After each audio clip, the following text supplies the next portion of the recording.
Program akademik adalah perkuliahan aktif yang wajib teman-teman ikuti. Itu perkuliahan akademik atau program akademik. Ya, seperti di kelas nanti ada absensi, ada tugas, kehadiran dan lain sebagainya. Dan nilai-nilainya itulah nanti yang akan kemudian dikonversi dalam bentuk ijazah, gitu kan. Itu program akademik. Sedangkan pada sesi ini saya ingin menyampaikan tentang budaya akademik. Nah, apa sih bedanya program akademik dan budaya akademik? Program akademik itu formal. Eh, Pendidikan formal teman-teman itu program akademik. Itu wajib. Dan karena formal gitu kan, jadi dia tidak lagi mempertimbangkan, ya pokoknya selama Anda ikut 100% kehadiran, selama Anda ikut UTS, UAS selesai, ya sudah selesai gitu.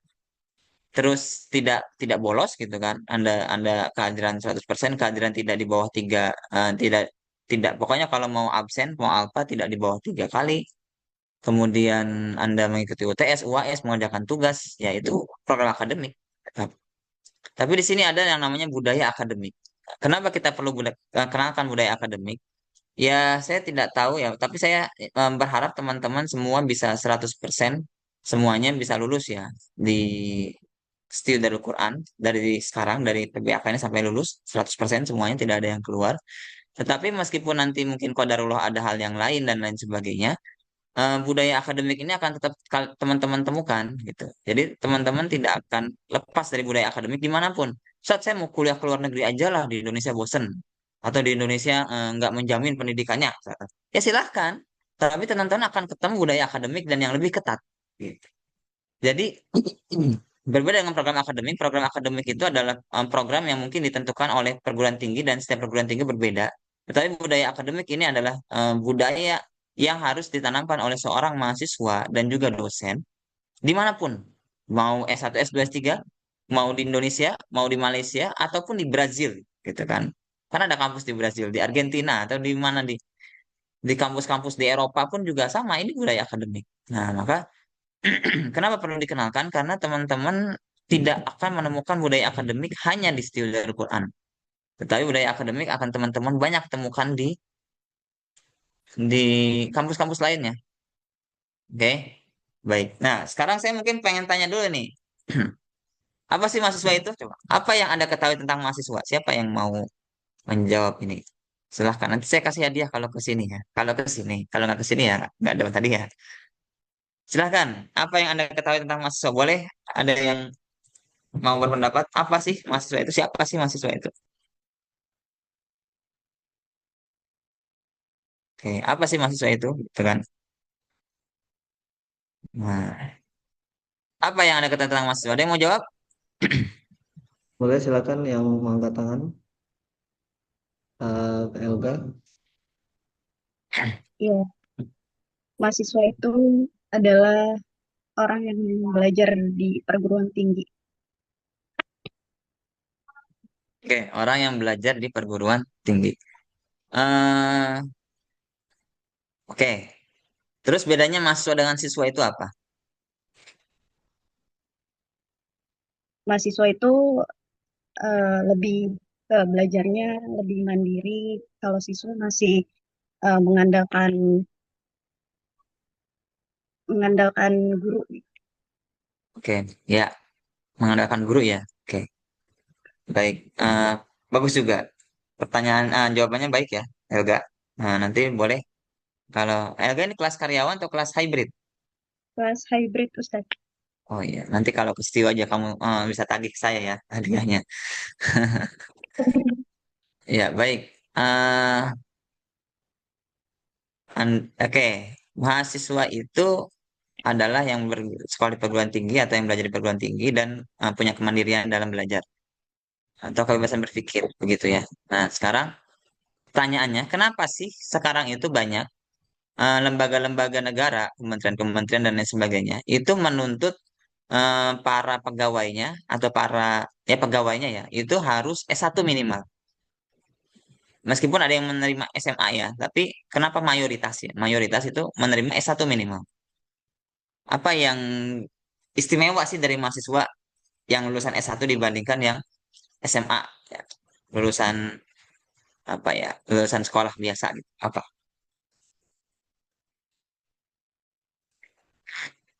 Ada Kalau yang orang tahu? tua itu sudah punya eh, berpikirnya sudah luas gitu ya. Terus dia sudah punya problem solving yang dia pelajari di bangku kuliah gitu, yang mumpuni ya. Biasanya kalau mahasiswa kan tentunya dia udah diajari bagaimana eh, kalau ada masalah, terus meneliti sesuatu gitu. Jadi perusahaan itu ya tentunya memilih mahasiswa dibanding yang belum mahasiswa kayak gitu sih seperti itu. Oke, baik. Ini Kalau eh, Bu Anten ya. Kak Anten ya, terima kasih. eh Tadi saya meng-highlight ada poin penting yang disampaikan oleh Mbak Anten tadi ya. Yang pertama adalah problem solving. Nah, ya saya di sini mungkin saya sedikit menjelaskan, saya di sini di Studio Al-Quran ini sebagai ketua LPPM. Ada yang tahu LPPM itu apa? LPPM adalah lembaga, ya tulis ini panjangannya, LPPM adalah Lembaga Penelitian dan Pengabdian Masyarakat atau pengabdian kepada masyarakat. Yang mana hmm, Lembaga Penelitian dan Pengabdian kepada Masyarakat. Yang mana lembaga ini menaungi dua dari sisa Tridharma. Kan ada Tridharma ya, apa aja Tridharma itu? Coba, satu apa? yang satu Pendidikan, Tridharma Pendidikan dan Pendidikan, pengajaran. Oke, kedua pen- penelitian penelitian, dan penelitian, ketiga pengabdian, pengabdian kepada Pengabdian masyarakat. kepada pengabdian kepada masyarakat. masyarakat. Nah, masyarakat. jadi dua sisanya atau ya satu pendidikan pengajaran nanti ada di wakil ketua satu sesi setelah ini. Kemudian yang dua dan tiga itu di LPPN yang kita menaungi penelitian dan pengabdian pada masyarakat. Tidak hanya mahasiswa tapi juga dosen. Jadi dosen pun juga dituntut untuk mengabdi dan meneliti. Nah, terus mahasiswa ada penelitian ya ada. Apa? Ya Anda kalau mau tugas akhir selesai ya harus meneliti. Antara nanti luarannya atau nanti outputnya produknya berupa skripsi atau produknya berupa proyek gitu. Itu proyek juga penelitian. Kayak misalkan alat untuk penjernihan air yang kemarin sempat digunakan ya di dalam saat banjir di Aceh itu. Nah itu kan berdasarkan penelitian, jadilah alat gitu kan. Banyak sekali penelitian-penelitian yang berdampak. Itu penelitian. Dan nanti penelitian itu bisa, ya nanti teman-teman mahasiswa akan meneliti di akhir itu. Entah itu dalam bentuk skripsi atau dalam bentuk artikel ilmiah, oke? Nah, atau dalam bentuk proyek, misalkan aplikasi, ada yang bisa bikin aplikasi Quran, kan? Atau website, nah, bisa saja. Nah, itu kan berdasarkan penelitian. Kemudian ada pengabdian kepada masyarakat. Nanti teman-teman akan ada KKN. Yang mana KKN ini nanti insya Allah kalau untuk yang hybrid dan karyawan itu akan kita bebaskan untuk mencari tempat sendiri KKN-nya. Nah, itu KKN, gitu kan. Semuanya diwajibkan. Jadi tidak teman-teman nggak mungkin lulus kalau tidak KKN, gitu kan. Nah, ini yang menjadi tridharma atau tiga dari tridharma yang dinaungi oleh LPPM. Nah, apa kaitannya dengan budaya akademik? Nah, budaya akademik inilah yang menunjang penelitian dan pengabdian kepada masyarakat. Contoh, eh, saya sering sekali melihat beberapa ya masa-masa yang cemerlang di Studio Al-Quran itu, yang dia cepat ketika eh, menyusun, pokoknya dia kalau suruh skripsi itu idenya udah keluarnya cepat. Ada yang ketika disuruh skripsi idenya nggak keluar-keluar, sekalinya keluar sampah idenya gitu. Sampah itu apa? Ya tidak cocok untuk jadi skripsi, tapi bagaimana lagi? Apa yang membedakan antara keduanya? Yang membedakan adalah yang membedakan adalah keaktifan akademik. Keaktifan akademik. Nah, budaya akademik ini, oke nanti kita akan jelaskan apa itu budaya akademik. Di Siti Darul Quran, budaya akademik ini dipelihara melalui tiga program. Oke, tiga program. Yang pertama adalah diskusi dan kajian ilmiah. Yang kedua adalah literasi. Yang ketiga adalah menulis, kelas menulis. Yang pertama adalah diskusi dan apa tadi? Diskusi dan kajian. Nah, ini nanti kita akan adakan baik itu yang diadakan oleh Studio Al-Quran maupun yang diadakan oleh komunitas ilmu Al-Quran dan tafsir di luar. Nah, jadi mungkin teman-teman yang sudah mahasiswa di sini ya kakak-kakak yang ada di sini yang sudah mahasiswa itu mungkin cukup bosan ya ketika malam-malam setiap malam Kamis atau Rabu malam ya saya sering share kajian atau diskusi-diskusi atau mungkin di hari lain saya share kajian-kajian diskusi yang itu sifatnya gratis gratis via Zoom. Suruh beli Kita gudel. tidak pusing, kita tidak pusing-pusing untuk mencari pembicara. Pembicara sudah disediakan oleh komunitas-komunitas ilmu Al-Quran dan tafsir. Jadi, alhamdulillahnya saya sendiri termasuk punya komunitas ilmu Al-Quran dan tafsir di luar, itu yang kita mengadakan kajian rutin setiap pekan. Itu dan juga saya juga termasuk bagian dari atau bukan bagian ya, ikut juga eh, sering mengikuti juga yaitu komunitas lain yang dia kadang tidak hanya mengundang profesor-profesor atau guru besar ilmu Al-Quran dan tafsir dari Indonesia, tetapi juga dari luar negeri. Nah, ini yang nanti akan kita share. Ya pokoknya kalau teman-teman Pantengin Group akan di-share. Jadi modalnya apa modalnya? Modalnya waktu aja gitu. Modalnya waktu dan mendengarkan itu aja untuk masuk ke itu karena waktunya malam, biasanya waktunya malam. Jam 7 atau jam 7.45. Itu nggak bayar. Itu nggak bayar. Ya seperti Anda masuk kuliah harus bayar. Enggak, itu nggak bayar. Dan mereka juga yang pembicara-pembicara itu juga nggak dibayar gitu. Dan saya sering sering ya kalau di luar saya sering untuk saya sering mengirim link-link itu gitu. Jadi teman-teman tinggal masuk ke Zoom-nya, udah dengerin aja gitu. Tapi ya saya agak sedikit miris ketika pas saya lihat scroll-scroll, ini mana mahasiswa Darul Quran ini hanya satu dua orang saja gitu kan. Makanya mahasiswa Darul Quran ini dikatakan sebagai mahasiswa paling sibuk ya. Di bawahnya Pak Wapres. Jadi orang sibuk di Indonesia itu ada tiga.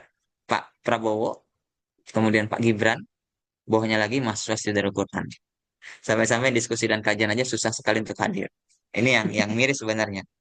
Miris sebenarnya. Cuma tetap kita akan dorong, tetap akan dorong. Nah, makanya ini saya kenalkan yang mudah-mudahan nanti ramainya sama anak-anak masa baru gitu kan ya. Alhamdulillah. Itu kita sering ya alhamdulillah kalau yang karyawan hybrid itu kan karena malam ya. Mungkin sudah tidak kerja atau bisa sambil istirahat mendengarkan. Jadi banyak juga beberapa mahasiswa karyawan dan hybrid itu yang gabung juga di kelas-kelas atau di diskusi-diskusi komunitas gitu kan. Ada yang ikut diskusi komunitas online-nya. Ya karena itu diskusinya online gitu. Diskusinya online dan itu pembicaranya tidak hanya dari Stio. Jadi kita membuka wawasan. Kan kalau dosen Stio kan, saya udah ketemu, sering ketemu di kelas ini setiap tahun lagi nah gitu kan.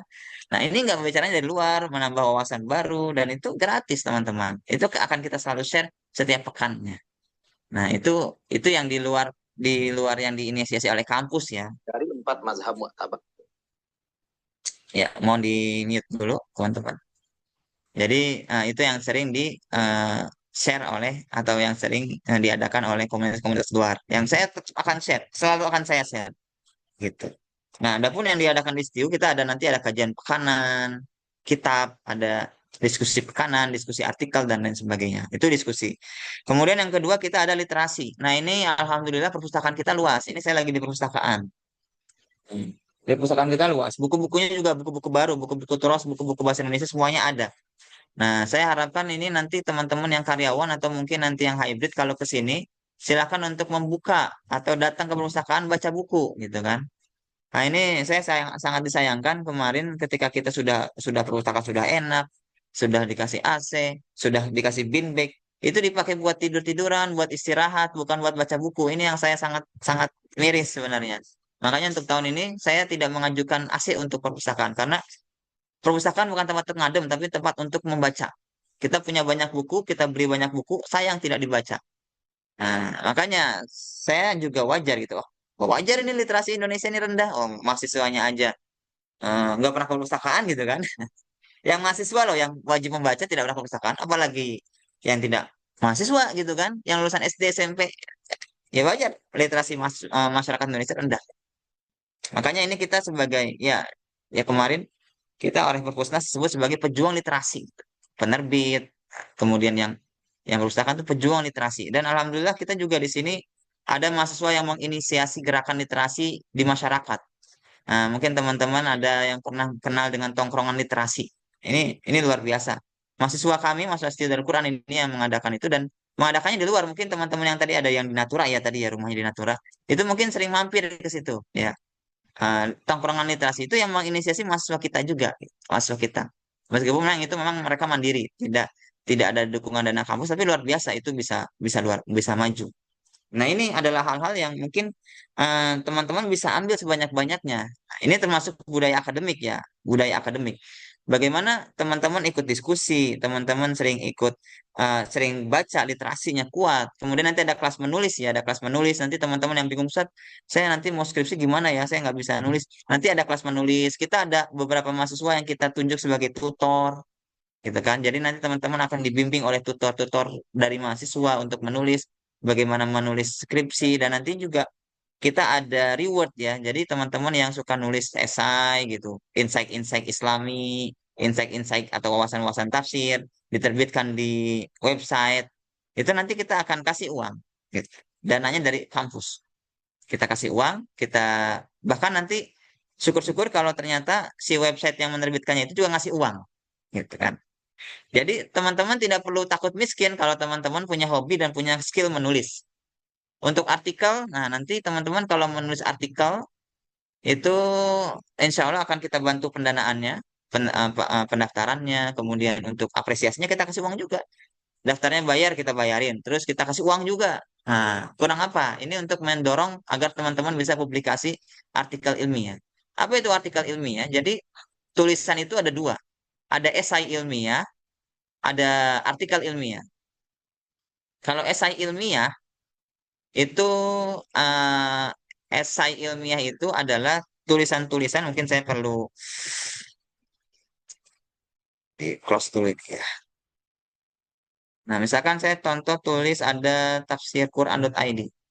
Nah, ini adalah esai ilmiah. Jadi, nah, dia sifatnya dia hanya tidak lebih dari 1.500 kata. Hitungannya kata ya, tidak lebih dari 1.500 kata. Ini bahasa-bahasanya ringan, santai gitu. Dan ini kadang dibayar. Ada bahkan beberapa website yang bayar hampir 100.000 per artikel, per tulisan. Lumayan 100.000 per esai, per tulisan ini. Bisa buat jajan, gitu kan. Nah, jadi kalau lagi nggak ada uang, nulis gitu. Ya nggak gitu juga, tapi teman-teman silahkan menulis ya untuk kontribusi ilmiah. Nah, ini nanti kita juga punya website, Studio Darul Quran, nanti juga tulisannya akan dipost di website. Ya, ini. Kemudian kalau jurnal ilmiah, jadi kalau artikel ilmiah itu adalah ini punya Studio Darul Quran. Ya ini mungkin teman-teman kenal. Ini ketuanya, ketua editornya adalah saya, ketua redaksinya.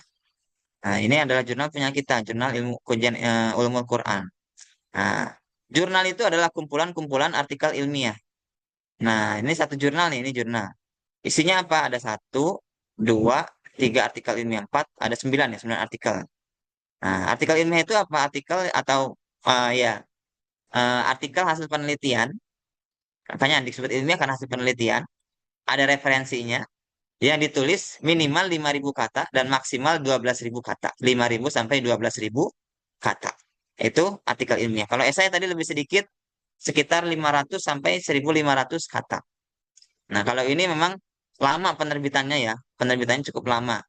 Jadi, ini bisa jadi tugas akhir juga. Bahkan nanti kita ada kebijakan, eh, jadi di Indonesia itu ada ranking jurnal. Ranking jurnal itu diindeks atau di ranking oleh pemerintah. Nah, istilahnya adalah Sinta. Jadi kalau ranking jurnalnya satu, Sinta satu. Ranking jurnal 2, Sinta 2. Ranking jurnalnya 3, Sinta 3. Ranking jurnal 4, Sinta 4. Kita Sinta 4 ya. Ranking jurnalnya 5, Sinta 5. Ranking jurnalnya 6, Sinta 6. Gitu. Bahkan ada yang internasional. Yang internasional itu namanya Scopus. Nah, jurnal internasional, Scopus. Nah, ini adalah jurnal. Nah, teman-teman kalau misalkan menerbitkan artikel di jurnal yang sudah terindeks atau terakreditasi Sinta 2 atau rank 2, itu meskipun teman-teman menyelesaikannya atau menerbitkannya di semester 5 atau semester 4, bahkan semester 2 sudah terbit, itu bisa jadi tabungan untuk tugas akhir. Jadi teman-teman kalau sudah menerbitkan artikel di jurnal terindeks atau terakreditasi Sinta 2, sudah. Misalkan, oh saya baru masuk sudah terbit. Ya sudah, tinggal nanti nunggu semester 7, langsung itu bisa diakuisisi sebagai tugas akhir. Teman-teman nggak usah skripsi. Tapi syaratnya harus ranking 2, Sinta 2. Kalau Sinta 3, Sinta 4 atau bawahnya nggak bisa. Syukur-syukur kalau internasional ya, Scopus ya. Semester 5 sudah terbit di jurnal internasional Scopus. Tidak perlu skripsi. Dan kita juga tidak akan manggil-manggil itu skripsi. Udah teman-teman nanti semester 7, daftar wisuda. Tidak skripsi, daftar wisuda. Udah tinggal nunggu teman-teman yang lain berjuang skripsi, montang-panting, mondar-mandir, begadang. Jadi tinggal pilih saja sih sebenarnya. Mau capek-capek dahulu ikut diskusi, ikut literasi, kelas menulis sekarang ini, kemudian nanti di semester 8 santuy, gitu kan.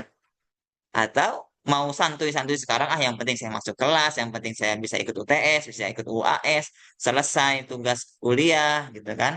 Nanti urusan semester 7, semester 8 belakangan, tapi nanti pontang-panting semester 7, semester 8. Kenapa pontang-panting? Karena tidak dapat judul. Kenapa tidak dapat judul? Karena tidak pernah kajian atau diskusi. Kenapa tidak pernah kajian atau diskusi? Ya karena pengennya nyantui dari awal. Sehingga ketika sudah semester 7, semester 8, bingung, cari judul, nggak dapat-dapat gitu kan. Melamun, stres, dan lain sebagainya. Nah, tinggal pilih mau nyicil atau mau numpuk di akhir. Kalau nyicil ya bisa kajian. Ustaz, kajiannya berat, Ustaz. Ya, ya meskipun seberat-beratnya kajian tidak mungkin, ya kajian yang ringan pun tidak mungkin. Saya tidak yakin kalau teman-teman dengan kajian yang ringan itu bisa menangkap 100%. Gitu. Jadi jadi tidak perlu khawatir, oh kajiannya berasa takut nggak tangkap. Ya nangkap, ya nggak nangkap juga pasti ketangkap 10%-nya atau 5%. Tapi kan yang penting nangkap, ada insight, ada wawasan baru. Nah, jadi jangan khawatir. Kadang itu yang menjadi kerangkeng, menjadi penjara bagi mahasiswa. Kenapa nggak mau ikutan ini? Pembahasannya berat. Kenapa nggak mau ikutan ini? Nggak, pembahasan berat. Ya masuk aja, kan gratis nggak bayar, gitu kan? Ya tidak mungkin di bawah 50, ya tidak mungkin di atas 50% kalau berat. Iya memang. Tapi setidaknya 10% dan 20% itu jadi ide, gitu kan? Dan bisa jadi 10%-nya itu justru jadi ide penelitian, jadi ide skripsi. Itu kan tidak ada yang tahu gitu kan. Cuma ya kadang kita sudah dikerangkeng dulu, apa itu di penjara dulu dengan pemikiran kita. Jadi kadang pemikiran kita yang membebani kita gitu kan. Ini kerjanya terlalu berat. Padahal ketika kita masuk, oh ternyata banyak juga yang saya pahami, banyak juga yang pernah saya pelajari gitu. Oke. Lalu apa sih budaya akademik yang diperjuangkan oleh kampus selain tadi ada apa namanya, ada kegiatan akademik ya, kegiatan akademik di luar kelas, ada literasi, ada diskusi dan kajian, ada kelas menulis, nanti teman-teman kita ada pelatihan menulis artikel dari A sampai Z, itu kita biayai gratis, teman-teman ikut pelatihannya, dikawal juga. Cuma saya tidak tahu kalau yang hybrid bagaimana ya, yang hybrid ya. Karena harus datang ke sini kita. Pokoknya kalau pelatihan menulis itu tidak bisa hybrid.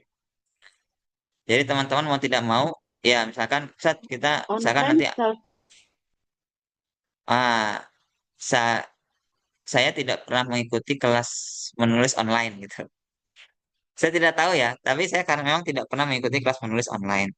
Cuma memang beberapa supervisor saya atau beberapa guru-guru saya, dosen-dosen saya yang sering melakukan pelatihan kemarin ketika saya coba untuk mengundang satu profesor ya, guru besar yang di UIN Sunan Kalijaga Yogyakarta yang sering ikut melatih dosen kita. Itu saya minta saat ke Prof kalau online gimana? Beliau bilang, saya tidak yakin kalau online itu bisa efektif, kata beliau seperti itu. Sehingga beliau sangat menolak kalau online. Makanya sering kita mahasiswanya yang dipanggil nih kayak, ayo mahasiswa kirim mahasiswa studi Al-Quran, kirim mahasiswa ke Jogja gitu. Satu orang atau dua orang dibiayain sama kampus dan digratisin sama beliau untuk pelatihannya. Karena soal seperti itu. Ada beberapa yang itu kelas karyawan ya, satu orang yang kita kirim ke Yogyakarta untuk ikut pelatihan, dibiayai oleh kampus semuanya, terus kemudian nyampe sana pelatihannya dan penginapannya dibiayai oleh beliau. Dan itu offline gitu. Ya, ya nanti mungkin bisa diatur ya teman-teman yang online kalau mau ada kelas khusus, silakan untuk diatur ketika teman-teman sudah datang ke sini. Karena ya tadi saya tidak pernah mengikuti online, jadi saya tidak tahu efektivitasnya sejauh mana gitu. Cuma kalau dari guru-guru saya, dosen-dosen saya yang diundang online tuh beliau suka nggak mau gitu. udah datang sini aja, udah saya yang ke sana aja gitu. Kadang suka gitu. Antara saya yang ke sana atau dosen yang ke situ ke Jogja gitu. Antara beliau yang dari Jogja ke sini. Jadi seperti itu karena beliau saking saking beliau tidak mau online. Ya, memang kelas menulis tidak bisa ya, tidak bisa kalau untuk online. Ya, nanti bisa diatur teman-teman untuk ya nanti kita bisa atur kan misalkan oh saya mau datang bareng-bareng ini yang online ke sini kan memang nanti teman-teman akan diwajibkan ya untuk datang kan karena memang secara regulasi yang online ini tidak boleh sama sekali tidak ke kampus gitu tidak boleh gitu kan ini kenapa karena mengkhawatirkan adanya kampus bodong gitu kan kampus bodong jangan-jangan studi Darul Quran ini tidak ada di dunia ini gitu kan. Nah, ini antum kan bisa ya teman-teman kan di sini bisa saja seuzon. Ada nggak nih studi Al-Quran? Jangan-jangan ini fiktif ini studi Al-Quran ini ya. Makanya kenapa diwajibkan datang supaya tahu, oh ini ada loh kampusnya, oh ini ada loh dosennya, oh ini ada loh gedungnya gitu.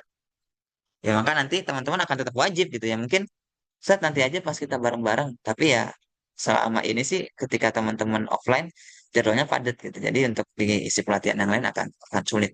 Ya nanti bisalah nanti seandainya mau online dan terpaksa online ya nanti kita atur bagaimana program-programnya gitu. Untuk kelas menulis ya, untuk kelas menulis. Jadi kami prinsipnya tidak ada pembedaan antara yang reguler, karyawan atau hybrid. Selama ada kemauan kita akan perjuangkan gitu. Syaratnya satu, selama ada kemauan. Ya, kita akan perjuangkan. Ya, mau saat saya mau banget saat tapi online nggak apa-apa. Ya nggak apa-apa. Ayo gaskeun gitu kan. Meskipun online gitu. Yang penting selama ada kemauan, ya kan? Kan ada istilah itu when there is a will, there is a way. Kalau ada kemauan kuat pasti ada jalan ya. Gak ada online ini gimana ya? Ya nggak gimana-gimana. Kalau kita ada kemauan pasti ada jalannya.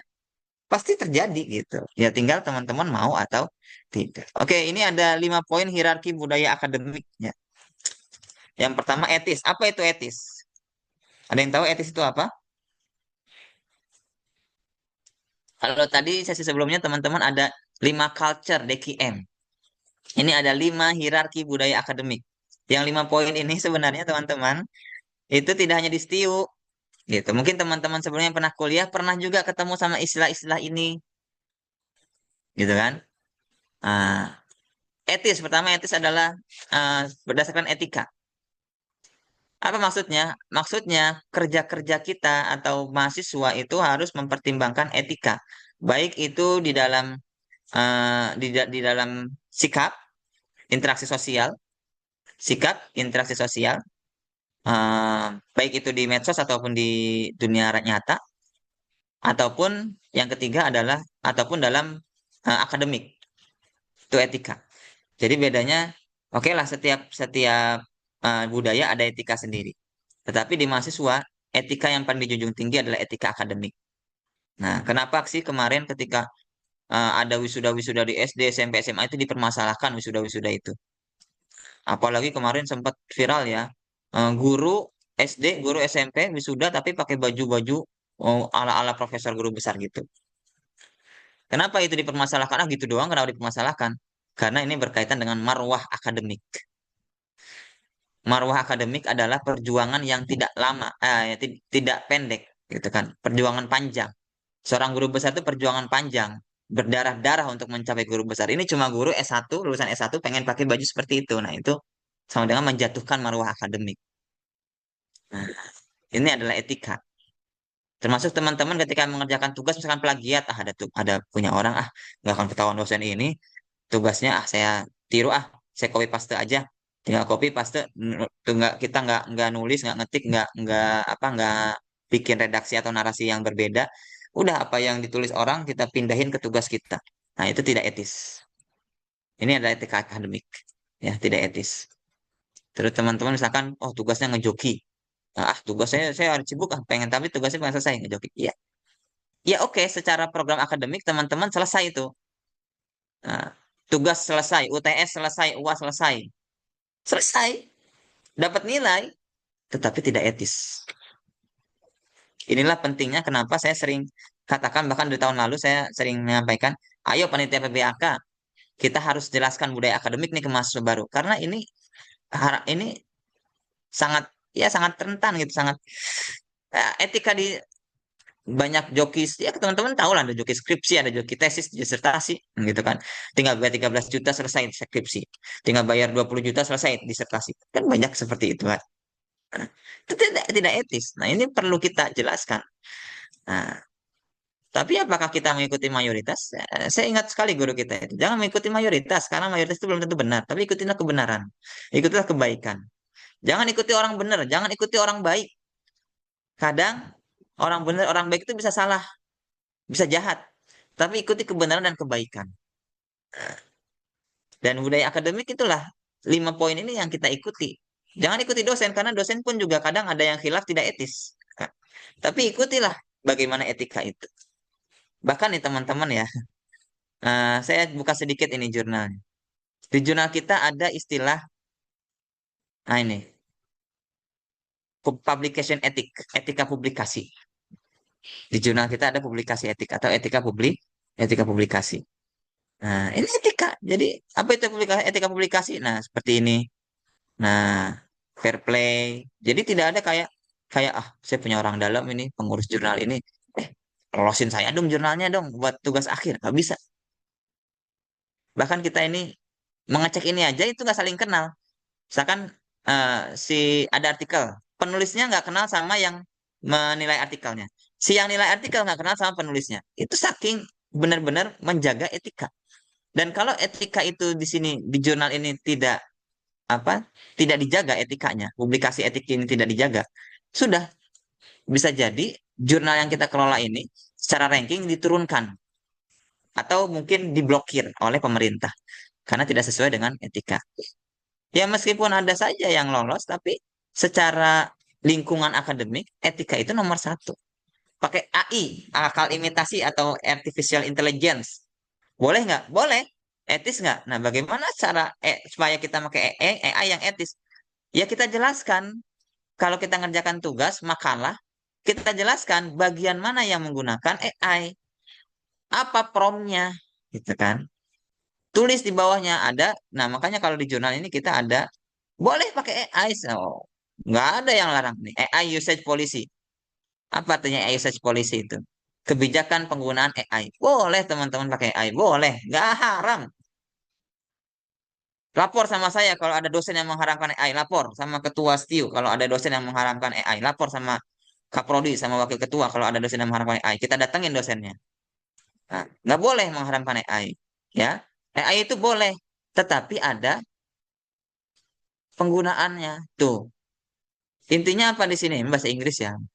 Intinya apa? Intinya kalau teman-teman makalah pakai AI, ya bilang bagian mana gitu. Terus terang aja gitu kan. Misalkan saya menggunakan AI di bagian kesimpulan, saya menggunakan AI di bagian pendahuluan, promnya ini. Udah nggak akan dosen nggak akan, ini pakai AI langsung nilai jelek. Enggak. Itu kejujuran akademik. Itu malah akan mendapatkan poin plus. Ya.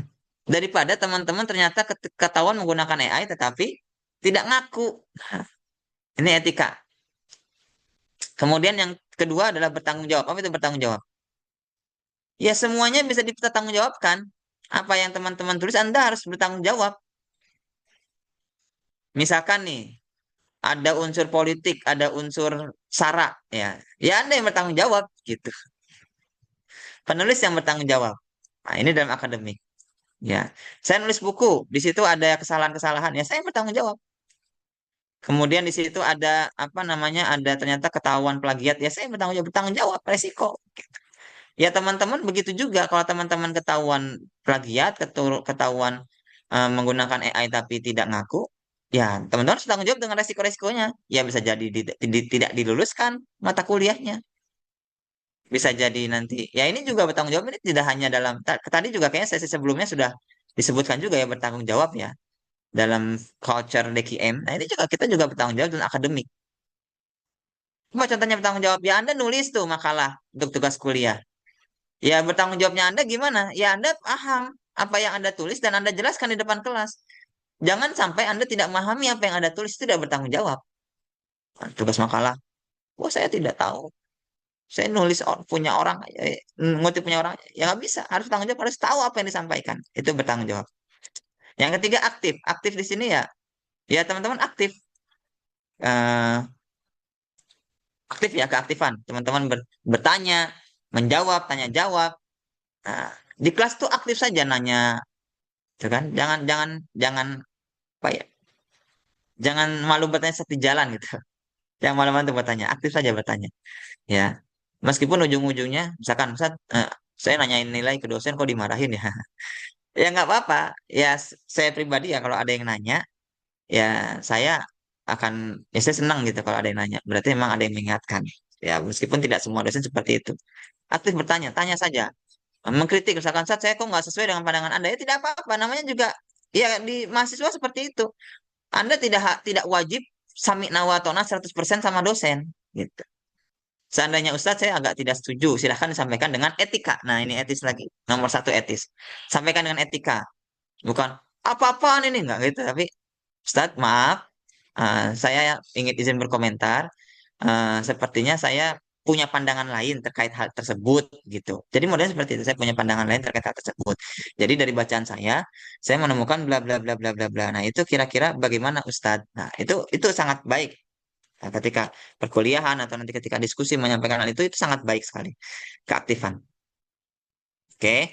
Nah, kemudian yang keempat, objektif. Objektif. Ya objektif ini adalah penilaian. Kita dalam penelitian harus objektif. Sesuai data, sesuai fakta. Atau bisa dikatakan sebagai, ya kita jangan dulu mendahulukan praduga gitu kan. Jangan mendahulukan praduga dulu. Nah, ya kalau dalam hukum kan ada praduga tidak bersalah. Ya kita harus anggap orang-orang itu kertas putih nol gitu kan. Kalau dalam hukum kan gitu. Harus anggap semua orang itu tidak bersalah. Sebelum nanti kita temukan bahwa banyak bukti-bukti yang menjurus bahwa dia itu tersangka. Nah, itu objektif gitu kan. Nah, ini juga sama. Kita juga objektif dalam menilai. Ya kalau kurang ya kita katakan kurang. Nah, kemudian yang terakhir adalah ya ya kayak mengkritik pemerintah, kita objektif. Kenapa pemerintah seperti itu? Kita melihat apa kejadian lapangannya. Kadang kita hanya lihat di medsos gitu kan. Ya belum tentu itu benar juga gitu karena kita lihatnya hanya ya kalau misalkan omongan mouth by mouth, mulut dan ke mulut itu bisa saja objektif itu karena ya hadis juga kan dari mulut ke mulut kan. Quran juga kan awalnya dari mulut ke mulut sebelum ditulis kan. Nah, kalau dari mulut ke mulut dan yang meriwayatkannya atau yang komennya atau yang mulut ke mulutnya ini banyak orang kayak studi Al-Quran gimana sih bagus nggak? Oh ternyata banyak mulut yang kita dengar menyampaikan bagus studi Al-Quran ya berarti kan terpercaya gitu kan. Ya sama, hadis juga gitu, Quran juga gitu. Quran kenapa? Dia itu ketika sebelum ditulis itu harus harus benar-benar dari mulut ke mulutnya itu benar-benar banyak yang meriwayatkan, banyak yang bilang seperti itu ya karena riwayat.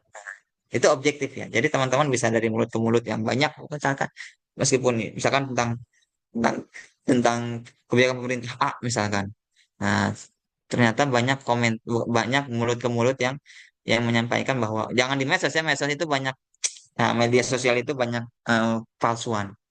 Misalkan dari obrolan-obrolan tetangga, obrolan-obrolan orang-orang sekitar kita, itu banyak yang, oh, kebijakan ini bagus, kebijakan ini bermanfaat. Nah, itu berarti ya sama ilustrasinya seperti tadi Quran.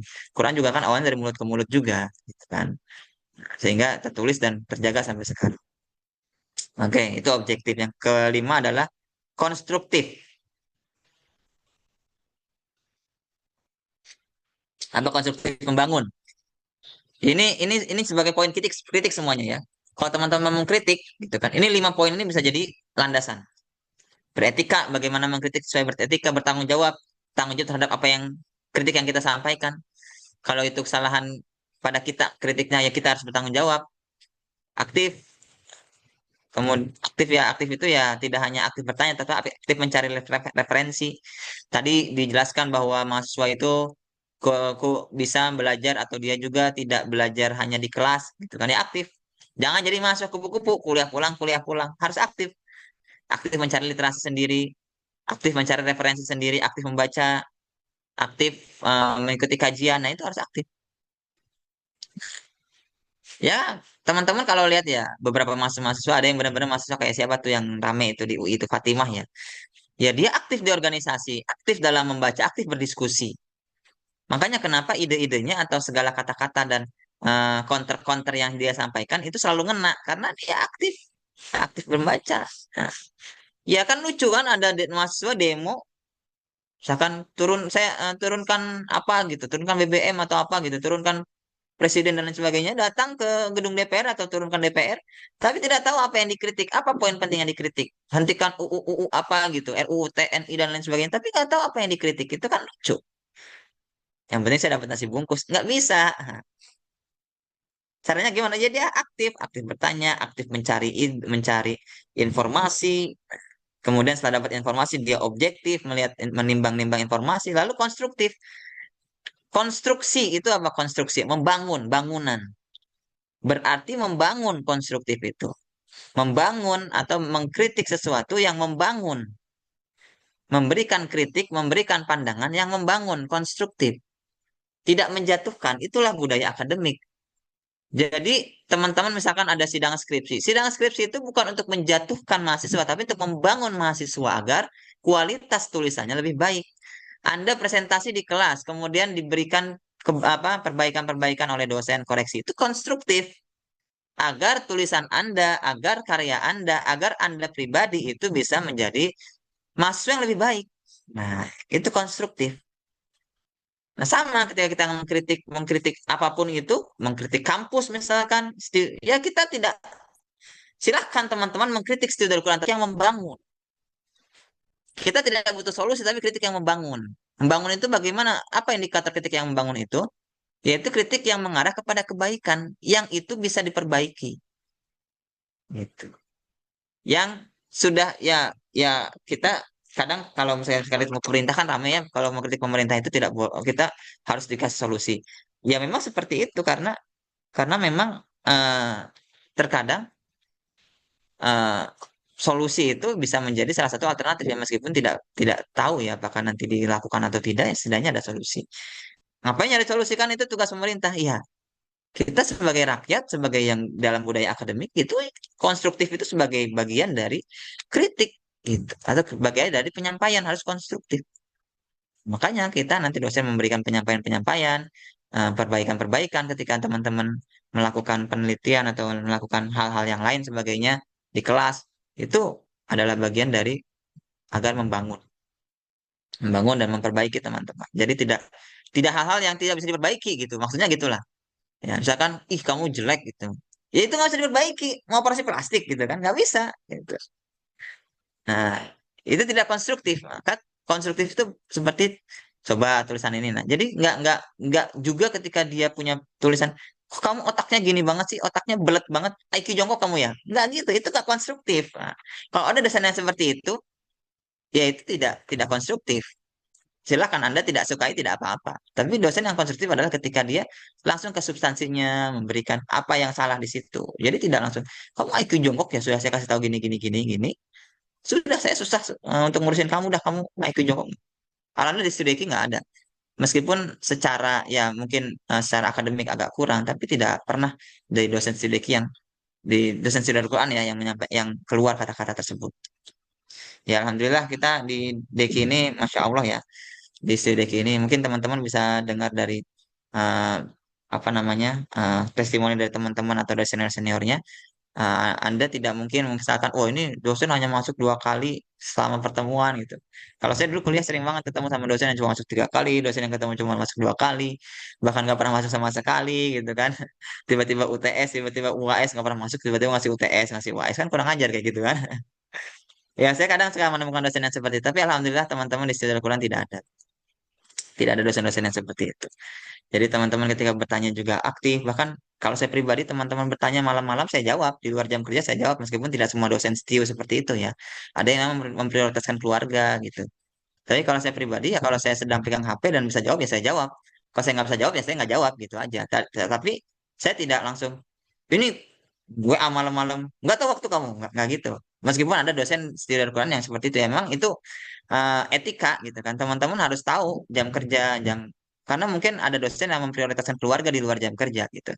Ya saya bukan tidak memprioritaskan, saya juga memprioritaskan. Cuma ketika saya megang HP ya saya akan jawab jika mampu. Kalau tidak ya saya bilang tolong ingatkan lagi besok gitu. Itu ya. Oke, jadi tidak langsung serta-merta langsung. Itu mungkin yang bisa disampaikan ya. 5 poin ini harus dihafal, etis, bertanggung jawab, aktif, objektif, konstruktif. Jadi ada 5 budaya akademik dan 5 culture budaya DKM yang harus teman-teman sudah hafal. Ini dan tidak hanya hafal, jangan dihafal saja, bahayanya. Diterapkan, diaplikasikan dalam kegiatan-kegiatan akademik di STU Darul Qur'an. Mungkin itu yang bisa saya sampaikan. Ini ada beberapa kata-kata dari, nanti ini saya share aja ya, karena banyak juga. Nah ini pokoknya mahasiswa jangan kupu-kupu ya. Nah, karena presentasi di kelas itu kadang ngalor ngidul gitu kan nggak jelas. Nah, terus kadang dosennya juga beda pikiran, beda pandangan gitu. Kadang teman-teman kalau di kelas saya yakin pasti didikte sama dosennya. Dosennya pengen apa kiranya ya, ya teman-teman akan A semua gitu. Nggak enak juga. Terus mau bertanya waktunya terbatas. Tapi kalau diskusi di luar kelas itu akan membuka seluas-luasnya kesempatan-kesempatan teman-teman untuk berdebat gitu. Pokoknya rame kalau diskusi di luar kelas itu. Ya nanti teman-teman akan ya saya akan share beberapa link, link apa? Link link ini ya. Nanti teman-teman akan saya share beberapa link diskusi-diskusi di komunitas yang mungkin teman-teman akan lihat, wih ramai juga ya gitu kan. Nah, itu. Nanti ya sering juga mahasiswa studi Al-Quran rame-rame gitu. Tetap ikut nimbrung gitu. Ada beberapa mahasiswa hybrid ini gitu kan. Bukan mahasiswa reguler ya. Karena kita online gitu kan. Jadi bisa diikutin oleh semuanya itunya apa? Diskusi online-nya, kajian online-nya. Jadi karena online teman-teman bisa ikut nimbrung malah bertanya dan lain sebagainya. Nah, dan itu gratis. Nanti setiap malam Kamis saya kasih itu linknya. Kita ada komunitas yang saya juga kelola itu setiap malam Kamis. Bahkan ada yang dari luar negeri. Silakan kalau teman-teman mau nanya ke profesor-profesor luar negeri, gitu kan. Silakan tanya tapi pakai bahasa Inggris ya. Oke, ini ada quotes dari Pak Mahfud. Ada dua hal menurut mahasiswa dan lulusan perguruan tinggi menjadi baik, yaitu norma akademik dan budaya akademik. Ya, kalau norma akademik itu kayak tadi tuh, kuliah harus 75%, kuliah itu nanti kalau di bawah 70% nggak boleh ikut ujian. Nah, banyak yang bagus norma akademiknya karena dia kehadiran oke, tugas oke. Tapi kata kata Pak Mahfud gimana? Tapi hanya takut kepada norma gitu kan. Jadi banyak yang lulus, namun masih banyak orang yang lulus dengan norma akademik baik, tetapi tidak terlalu baik karena dia tidak terbiasa dengan budaya akademik. Maksudnya tidak terlalu baik gimana? Ya udah secara formal dia lulus tapi skripsinya ya skripsinya hanya formalitas, dia ngejoki, tugas-tugas ngejoki, formalitas, jadi tidak ada ilmu yang masuk. Nah, hanya takut pada norma kalau kata Pak Mahfud MD ya. Budaya akademik adalah kegiatan-kegiatan yang tidak terikat dengan nilai dan kelulusan seperti seminar bela negara yang dilakukan di kampus-kampus, diskusi-diskusi yang dilakukan oleh mahasiswa. Ini adalah quotes dari Pak Mahfud MD. Oke, sekarang silahkan buat milestone sendiri bagaimana teman-teman akan bertindak. Karena bagaimanapun dari budaya akademik, program akademik itu nanti akan mengarahkan apa yang what's next. Setelah kuliah ini teman-teman mau jadi apa. Ada beberapa mahasiswa yang, Ustadz, saya mau studi lanjut. Oke, berarti sekarang studi lanjutnya mau apa? Saya studi lanjutnya benar-benar mau S2, saya mau benar-benar pakai beasiswa. Oke, berarti teman-teman kamu harus punya portofolio, harus punya karya tulis. Mau itu esai mau itu artikel ilmiah, harus punya karya tulis. Terus nanti ujiannya apa? Ujiannya bahasa Arab. Berarti kamu harus bisa baca kitab. Dan itu nggak bisa hanya persiapan dari semester 7.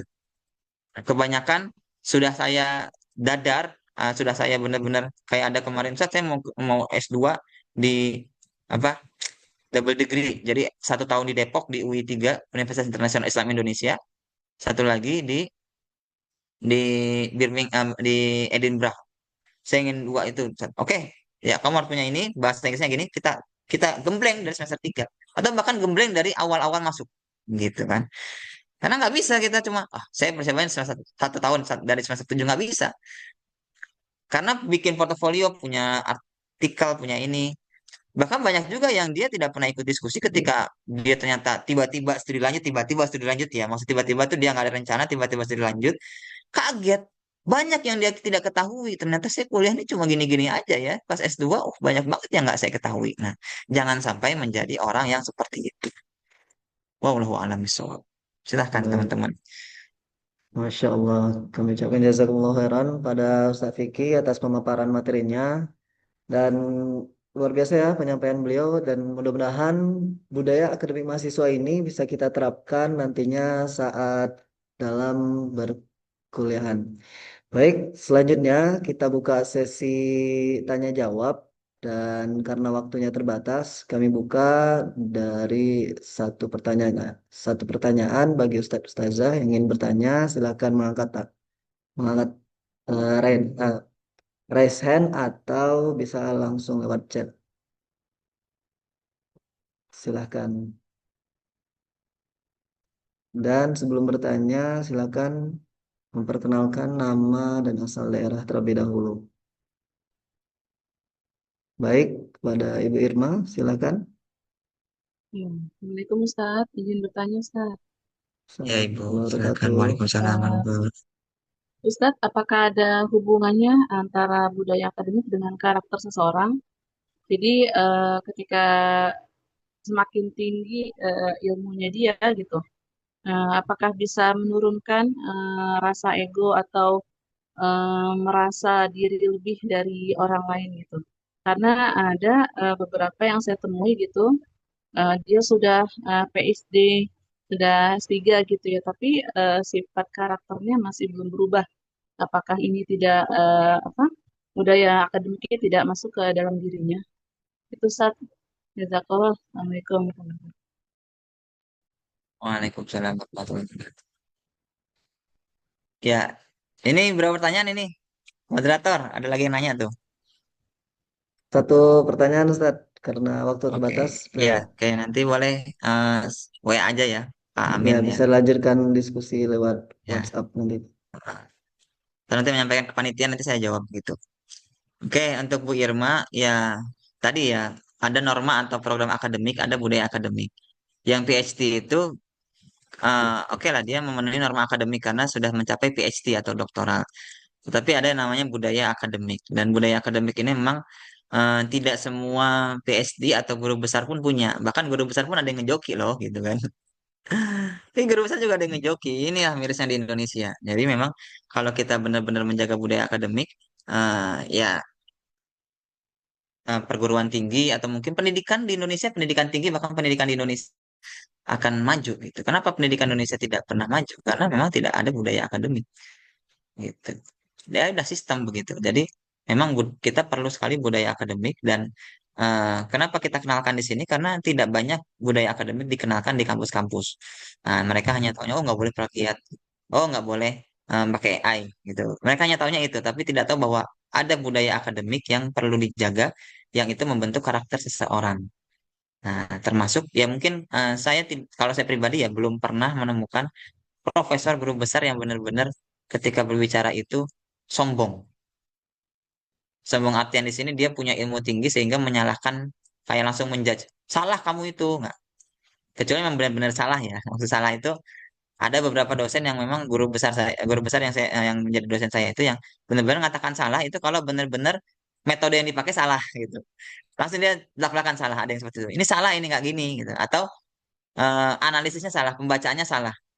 Misalkan Prof. Quraisy bilang apa di tafsirnya kita bilangnya yang lain. Nah, itu salah. Ya memang benar. Berarti kita kan tidak integrit, tidak etis berarti di situ. Kita tidak menyatakan. Jadi kita isnadul qaul ila ghairi qailihi gitu. Kita menyandarkan perkataan kepada orang yang tidak mengatakannya. Itu kan fitnah namanya. Nah, ya wajar disalahkan oleh profesor gitu. Tapi saya tidak pernah melihat bahwa ada profesor ketika jadi pembicara yang bilang sudah ikuti aja kata saya gitu kan. Pokoknya saya sudah profesor, saya pasti benar, tidak ada.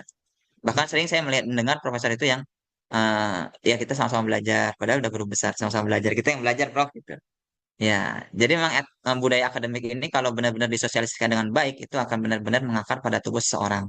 Tapi ketika tidak disosialisasikan, itu akan sulit mengakarnya. Makanya kenapa di Studi Darul Quran ini kita sosialisasikan agar bisa mengakar ke setiap mahasiswa dan dosen yang ada di Studi Darul Quran. Mungkin itu. Terima kasih pertanyaannya ya. Baik, terima kasih pada Ibu Irma pertanyaannya dan Ustaz Vicky atas penjelasannya. Baik, dikarenakan waktu terbatas, kami mengucapkan jazakallahu khairan kasiron pada Ustaz Vicky atas materi yang telah disampaikan. Dan bagi Ustadz Ustazah diharapkan juga mengingatkan kembali agar diisi link absensinya serta mengupload hasil resumnya. Dan bagi Ustadz Ustazah yang ingin melanjutkan diskusi dengan Ustadz Vicky, bisa chat mentor masing-masing untuk meminta nomor beliau atau nanti akan di-share dengan pada mentor. Baik, Saya selaku moderator sama Anda Vito Diputra Nugraha mengucapkan terima kasih dan mohon maaf apabila ada salah dan kekurangan. Insya Allah kita akan melanjutkan sesi materi selanjutnya dan terima kasih. Kita tutup dengan hamdalah. Alhamdulillah alamin. Assalamualaikum warahmatullahi wabarakatuh.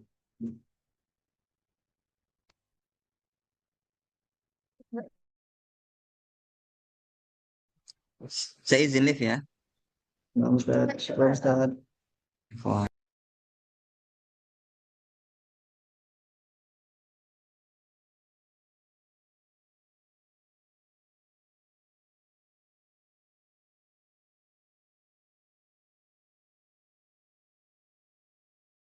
Oke, boleh silakan dimulai aja.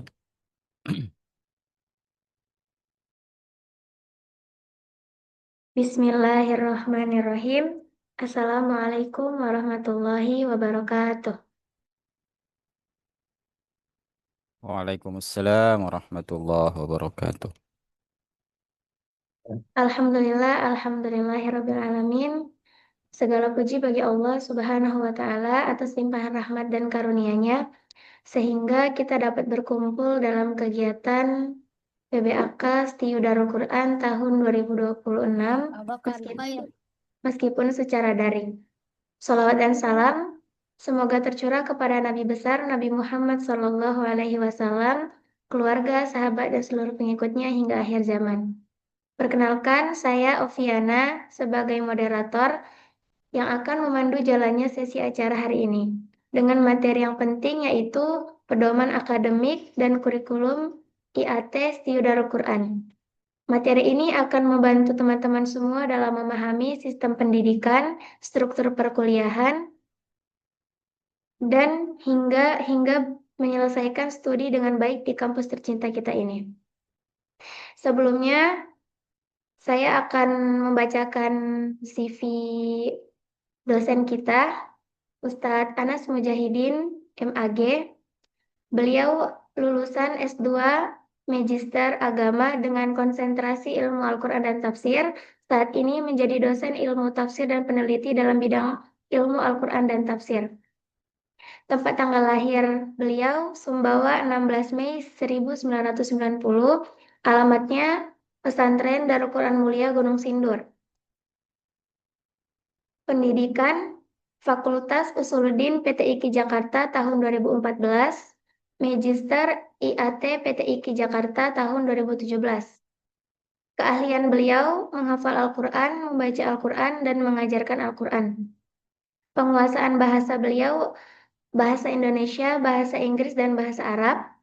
Pengalaman beliau dosen ilmu tafsir, peneliti ilmu Al-Quran dan tafsir, dan pengasuh rumah tahfiz. Sebelum kita mendengarkan pemaparan dari beliau, saya ingin menyampaikan beberapa hal yang perlu diperhatikan oleh teman-teman semua.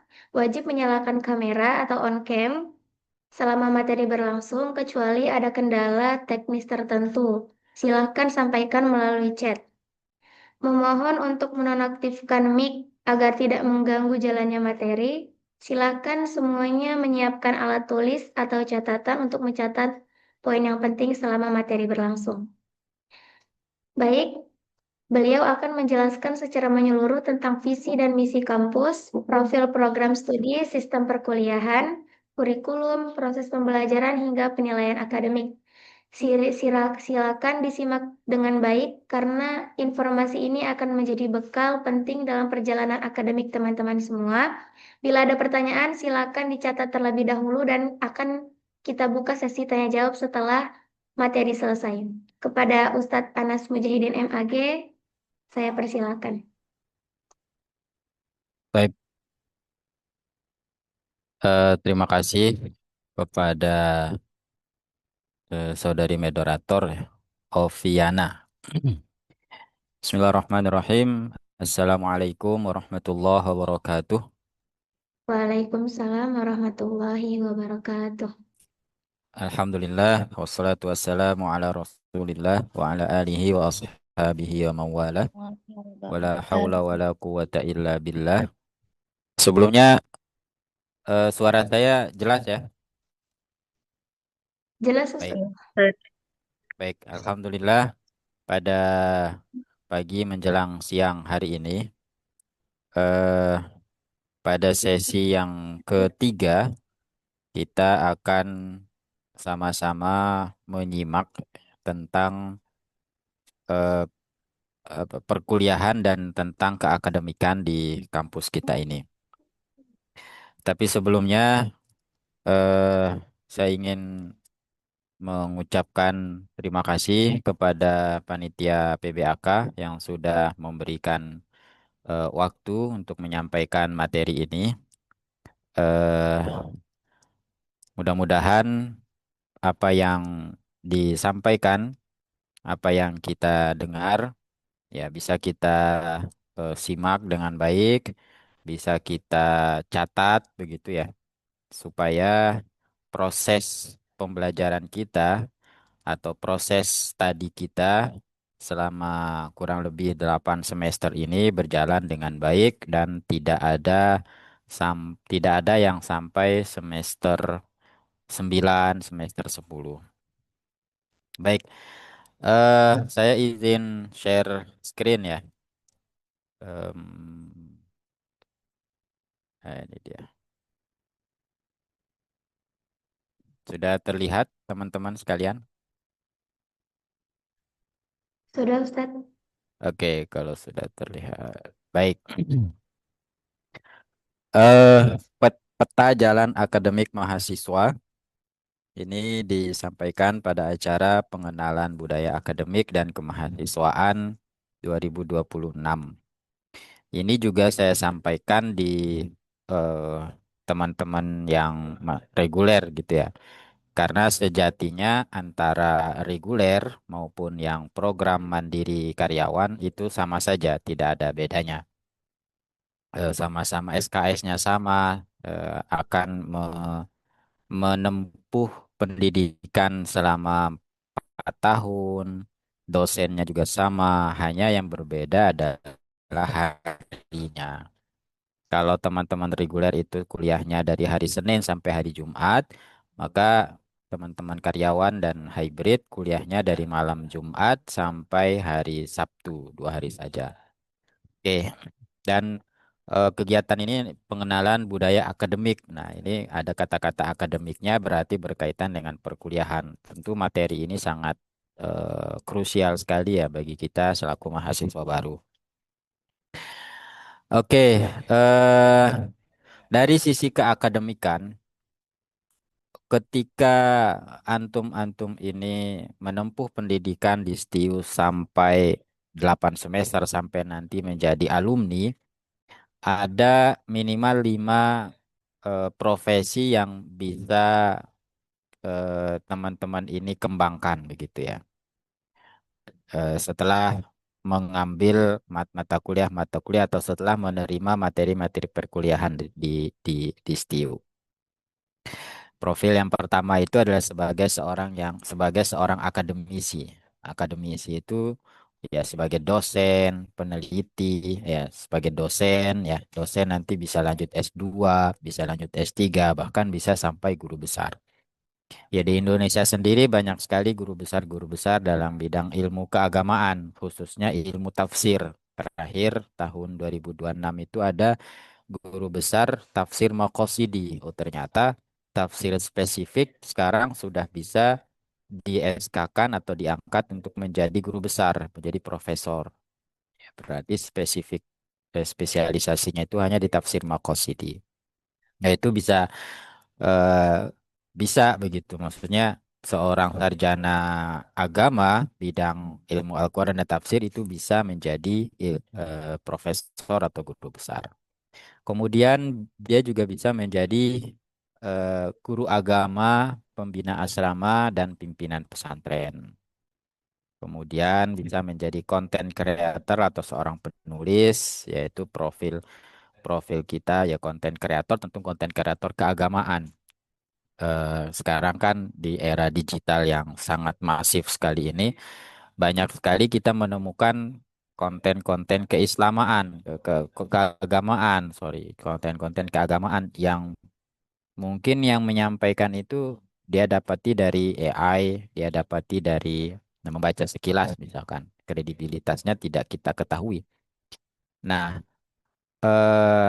harapannya nanti ketika antum-antum semua sudah menjadi alumni dan memilih menjadi seorang penulis atau konten kreator, penjelasan-penjelasan yang disampaikan itu ada dasarnya begitu. Penjelasan-penjelasan ayat-ayat Al-Qur'an itu ada dasarnya. Eh, Kemudian disingkat menjadi sebuah video pendek. Itu yang sekarang banyak digemari.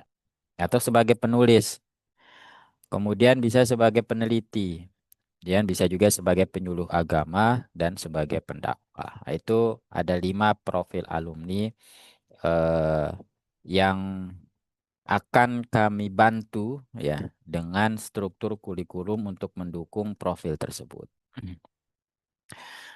Kemudian identitas prodi kita, gelar yang akan kita dapati adalah gelar sarjana agama, gelar akademiknya adalah sarjana agama.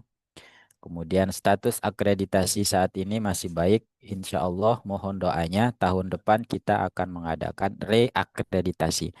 Mudah-mudahan setelah ada reakreditasi terjadi peningkatan kualitas begitu ya, peningkatan akreditasinya.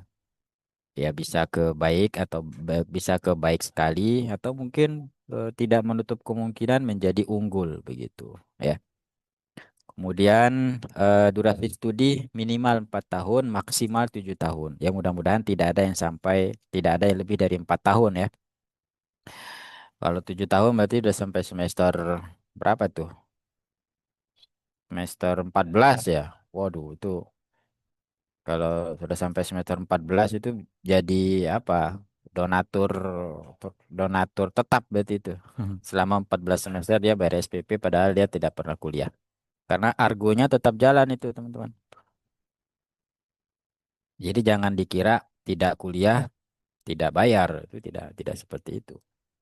Kalau di dunia ya di kampus kan begitu ya, walaupun dia tidak masuk, tapi SPP-nya walaupun meskipun hanya setengah begitu, tapi kan tetap jalan tuh argonya. Oke. Beban studinya ada 144 SKS. Jadi nanti teman-teman baru bisa diwisuda kalau sudah memenuhi 144 SKS yang disebar ke 8 semester perkuliahan. Berarti nanti eh, satu semester itu bisa 20 sampai 24 SKS. Nah, 20 sampai 24 SKS. Mata kuliah atau perkuliahan yang paling banyak SKS-nya itu adalah tentu tugas akhir ya atau skripsi.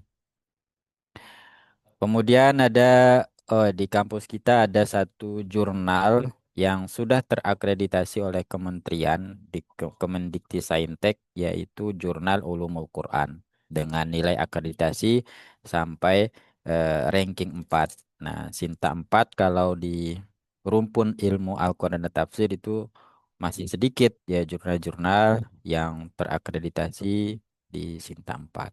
Nah, mudah-mudahan tahun depan atau ke depannya rankingnya terus menaik nih. Sehingga hasil karya teman-teman itu baik artikel, makalah maupun skripsi nanti bisa dipublikasikan di jurnal kita. Yang tentu kalau sudah Sinta 3 pembacanya itu sudah bukan orang Stiudeki lagi, tapi pembacanya itu bisa orang UIN Jogja, UIN Makassar, UIN semua semua apa akademisi akan banyak melirik begitu. Nah, itu kan manfaatnya amal jariah kita sungguh sangat luar biasa sekali. Oke, eh berikutnya, nah ini mungkin untuk visi misinya saya rasa materi pertama sudah disampaikan oleh ketua ya. Tapi saya hanya mereview sekilas saja, menghasilkan lulusan ilmu Al-Quran dan tafsir yang unggul dalam pengkajian, pengembangan, dan implementasi nilai-nilai universal Al-Quran dalam bidang pendidikan berbasis maqasidul Quran. Nah, kata kuncinya ada di sini nih, pengkajian, pengembangan, dan implementasi nilai-nilai universal Al-Quran dalam bidang pendidikan. Ya, kenapa dalam bidang pendidikan? Karena eh, apa? Setelah kita lulus, ya. tahu struktur kurikulum mata kuliah kita ini, ya tentu kita akan menjadi seorang pendidik begitu ya. Seorang pendidik yang bisa menularkan ilmunya kepada peserta didiknya. Ya, peserta didiknya itu tidak mesti di bangku sekolah ya, bisa di majelis taklim, bisa di asrama, dimanapun. Nah, itu kenapa dalam bidang pendidikan dan berbasis maqasidul Quran supaya berbasis maqasidul Quran supaya kajian kealquranan kita, kemudian pengembangan pola pendidikan, metode pendidikannya itu bisa diimplementasikan di mana dan kapan kita sampaikan. Mungkin ketika kalian lulus nanti 4 tahun ke depan, Indonesia sudah berubah, sudah jauh berubah lagi daripada saat sekarang. Nah, itu kan tentu perlu penyesuaian-penyesuaian. Itu yang dimaksud dengan maqasidul Quran. Oke. Nah, ini kita masuk ke eh, semester ya. Arsitektur waktu dan sistem perkuliahan. Di sini ada anatomi 1 semester. Kita 1 semester itu ada 16 pertemuan. 14 pekan efektif, 2 pekan ujian. Jadi dari pekan 1 pertemuan pertama sampai pertemuan ke-7 itu perkuliahan efektif, materi dan sebagainya. Masuk pekan ke-8 itu ada UTS. Lanjut lagi pekan ke-9 sampai sampai pertemuan ke-15 itu perkuliahan efektif lagi. Pekan ke-16-nya adalah apa namanya? UAS. Untuk teknis UASnya seperti apa mungkin akan dijelaskan oleh Pak Kaprodi nanti ya di Stadion Jenderal khusus untuk yang karyawan. Kemudian aturan aturan sistem. Nah, di kampus kita ini masih menerapkan sistem paket ya. Artinya struktur mata kuliah per semester telah dirancang terpadu oleh prodi untuk memastikan kesinambungan belajar. Jadi berbeda dengan kampus-kampus yang lain. Kalau kampus-kampus yang lain itu mungkin bisa mengambil mata kuliah di semester 4 ditarik ke semester 3 misalkan. Mata kuliah di semester 6 ditarik ke semester 3 misalkan. Ya kalau di kampus eh, lain kan bisa ya, tapi kalau di kita masih belum bisa. Jadi kita itu sudah memetakan semester 1 mata kuliahnya ini, semester 2 mata kuliahnya ini, semester 3 dan seterusnya. Jadi tidak ada istilahnya pengisian RKS, mungkin pada pengisian RKS tapi dilakukan oleh staf kami karena masih sistem paket. Kemudian beban kelulusan. Nah, mahasiswa harus menuntaskan 144 SKS seperti yang saya sudah sampaikan tadi untuk mencapai gelar SAG. Kalau ada pertanyaan disimpan dulu ya, dicatat dulu supaya nanti eh, selesai penjelasan baru kita ada sesi tanya jawab. Kemudian ekosistem kurikulumnya berbasis kompetensi. Ada 3 kelompok mata kuliah sebenarnya. Ada mata kuliah wajib nasional, ada mata kuliah wajib institusi, ada mata kuliah wajib prodi. Nah, mata kuliah wajib nasional ini yang pasti ada di seluruh program studi yang ada di kampus seluruh Indonesia.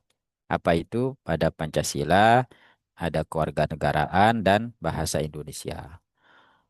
Nah, jadi 3 mata kuliah ini akan ada di 1 semester, ya. Apakah di semester 1 atau semester 2 nanti akan disampaikan oleh pada saat Stadium Jenderal ya.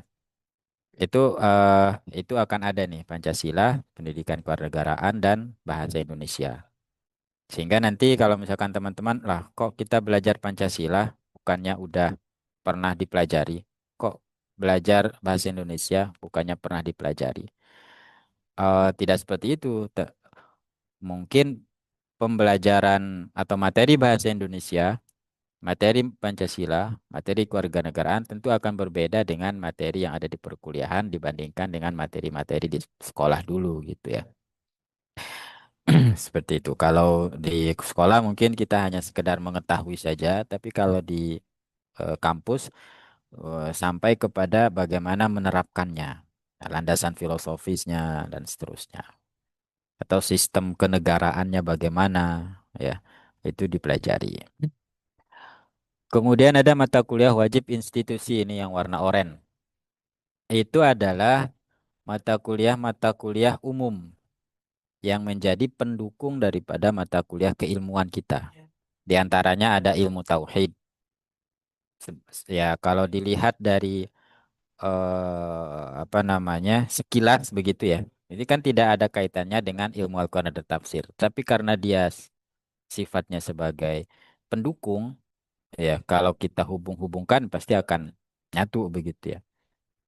Nah, ini ada contoh ya, eh, mata kuliah ilmu tauhid, mata kuliah sejarah peradaban Islam, Sirah Nabawi, itu di antara mata kuliah yang wajib institusi.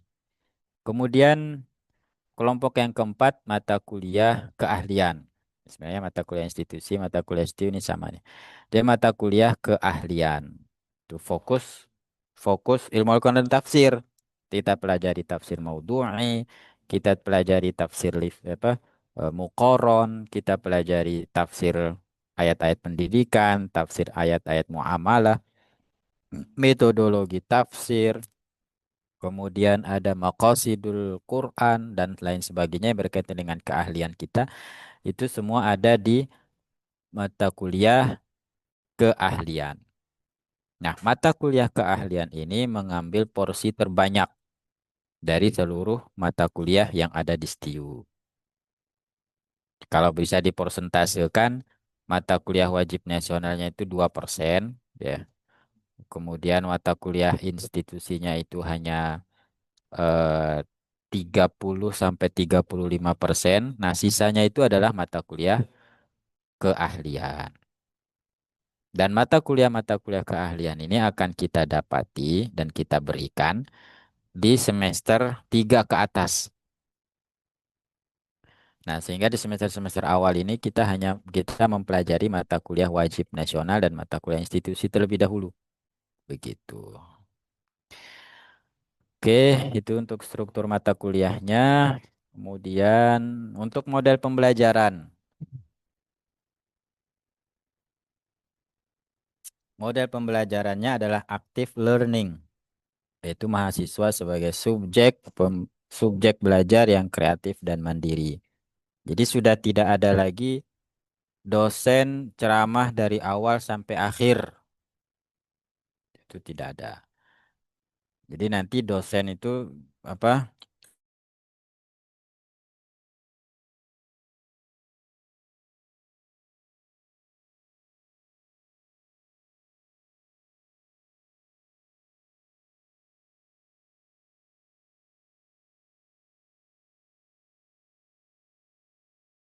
Afwan Ustaz, nggak ada suaranya. Lihat atau dipanggil siapa yang oh, suara saya putus-putus atau Tadi Nggak ada Ya, Ustaz. tadi hilang sempat tadi, hilang Ustaz. Ustaz. oh, Afwan. Sekarang udah mulai bagus ya? Oh, sudah Ustaz. Oke, baik. Nah, makanya nanti ketika perkuliahan, karena model pembelajaran kita active learning, yang mana active learning itu adalah dosen selalu berinteraksi, mungkin pengantar dosen itu hanya 10 sampai 15 menit pertama saja, selanjutnya diskusi. Baik diskusi antar mahasiswa maupun diskusi antar dosen. Sehingga ketika belajar atau ketika kuliah, kameranya harus aktif. Karena dosen itu akan ngacak manggilnya. Misalkan, gimana nih Bu Rika Nurjana pendapatnya tentang ayat ini.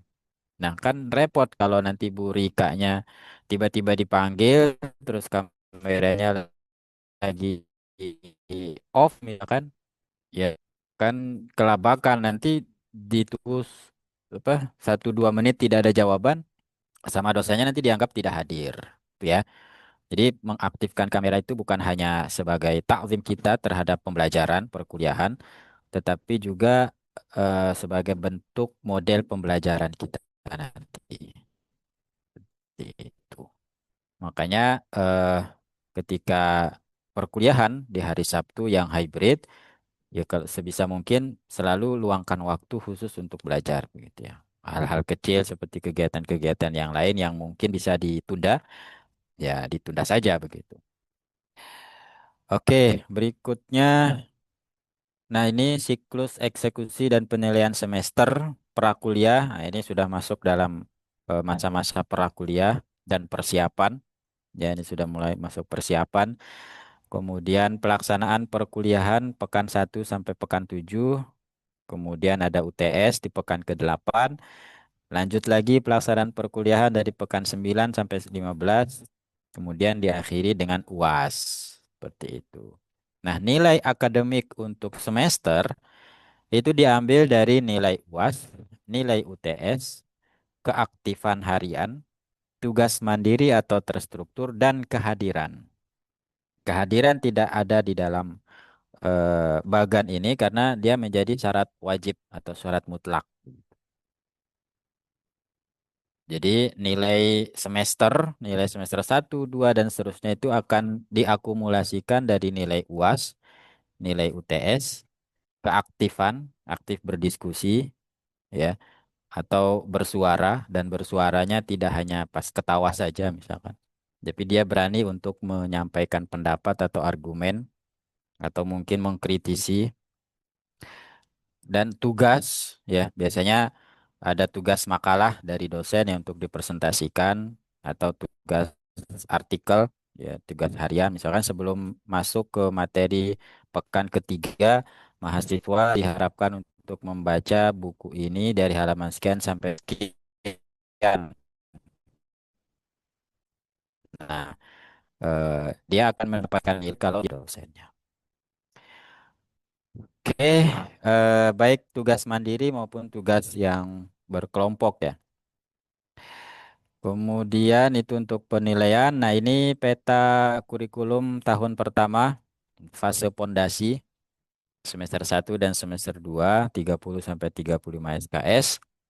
Itu ada beberapa mata kuliah dasar yang kita dapati di semester-semester awal ya.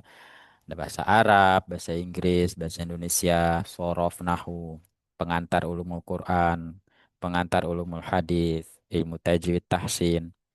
Kemudian ada manajemen halakoh, manajemen pembinaan asrama, integrasi Islam dan sains. Ada lagi wawasan kebangsaan ya tentang tadi wajib nasional ya pendidikan kewarganegaraan Pancasila. Nah, ini semua kita dapati dan kita pelajari di semester 1 dan semester 2 atau di tahun pertama perkuliahan. Kemudian lanjut ke tahun keduanya ya, naik. Jadi tadi fondasinya, nah sekarang kita bangun dinding-dindingnya dengan mata kuliah metodologis. Ada tafsir, metodologi tafsir, ada tafsir maudhu'i, tafsir muqaron, living Quran, kuantitatif, penulisan artikel ilmiah. Ada juga kajian-kajian tafsir, pengenalan terhadap kitab-kitab tafsir ya. Tidak hanya yang dari Timur Tengah tetapi juga dari Indonesia, dan tidak hanya tafsir-tafsir klasik tetapi juga tafsir-tafsir kontemporer. Ada tafsir ayat sosial, tafsir ayat ilmiah, Hadiroh ya, ada tauhid, usul fiqh, kemudian ada linguistik tingkat lanjut ya mengenai balaghatul Quran, tentang ijazul Quran dan fahmul hadis. Nah, setelah terbangun semuanya, sudah penguatan pondasi dan dinding-dindingnya sebagai metodologinya, maka di fase yang ketiga yaitu adalah fase analisis kritis. Itu kan pondasinya sudah kuat, itu sudah sudah banyak berkenalan dengan kitab-kitab tafsir dan sudah cukup terbuka dengan pendapat-pendapat para mufasir yang beragam, sehingga tidak terlalu tidak taklid terhadap satu penafsiran. Nah, maka di fase yang ketiga atau tingkat ke tahun yang ketiga itulah fase analisis kritis. Di sini mulai mempelajari analisis teks tafsir. Jadi kita baca teks tafsir langsung, kita cari poin-poin yang ada di tafsir-tafsir tersebut terhadap beberapa kasus, misalkan diangkat satu kasus contoh, lalu kita analisa. Kemudian ada studi Quran kontemporer, ada mazhabut tafsir, ada qawaidut tafsir, ada tafsirat pendidikan, manajemen kelas Al-Quran. Tadi ya supaya ya berbasis berbasis pendidikan demi tujuan tadi untuk menyiapkan guru-guru agama, maka diperlukan juga mata kuliah manajemen kelas Al-Quran. Kemudian ada filsafat dan interkoneksi keilmuan, ya interdisipliner. Jadi kita tidak hanya mengaitkan Al-Quran dengan hadis, Al-Quran dengan fikih, tetapi kita bisa coba kaitkan ayat-ayat Al-Quran dan tafsirnya itu dengan budaya, ya, dengan sains, ya, dengan politik, ekonomi dan lain sebagainya. Kemudian ada juga mata kuliah metodologi penelitian tafsir untuk menyiapkan calon-calon mahasiswa atau menyiapkan mahasiswa untuk menulis tugas akhirnya dalam bentuk skripsi atau proyek yang lainnya seperti itu. Itu di tahun yang ketiga. Kemudian yang tahun terakhir eh, di sini ada semester 7 dan semester 8. Kalau semester 7 itu masih ada sekitar 3 mata kuliah ya. Di sini ada kiroat, filsafat ta'wil, kajian barat tas Quran. Itu udah semester 7. Nanti di semester 8 ada KKN, ada skripsi. Mungkin ada PPL juga insya Allah. Nah, untuk teknis KKN skripsi seperti apa bagi program karyawan dan hybrid mungkin akan dijelaskan nanti di stadium general insya Allah. Oke, slide terakhir. Selamat memulai perjalanan akademik. Tiu Darul Quran menanti kiprah nyata, nyata Anda sebagai generasi Qurani yang berwawasan luas, inovatif, dan berakar kuat pada nilai-nilai keislaman. Walafuminkum, jazakumullah khairan. Assalamualaikum warahmatullahi wabarakatuh. Waalaikumsalam warahmatullahi Assalamualaikum wabarakatuh. warahmatullahi wabarakatuh. Waalaikumsalam warahmatullahi wabarakatuh. Terima kasih kepada Ustadz Anas Mujahidin MAG atas pemaparan materi yang sangat luar biasa. Selanjutnya kita masuk ke sesi tanya jawab. Bagi peserta yang ingin bertanya, silakan ketik pertanyaan di kolom komentar atau di kolom chat dengan format nama, asal daerah, dan pertanyaannya. Kami akan memilih beberapa pertanyaan untuk dijawab secara langsung oleh narasumber. Baik, ada yang bertanya? Iya, Kak Elga. Kak Elga, silakan. Ya, mohon izin Ustadz, izin bertanya. Ya, silakan Bu. Perkenalkan, nama saya Elga dari kelompok 2. Saya ingin menanyakan perihal nilai. Apakah jika nilai seperti UTS atau UAS kita di bawah rata-rata, apakah kita bisa mengejar nilai tersebut yang kurang itu di waktu semester itu atau di semester lanjutan di akhir? Terima kasih Ustadz. Oke. Oke, satu pertanyaan lagi. Ditampung dulu kali ya. Iya, ayo yang lain.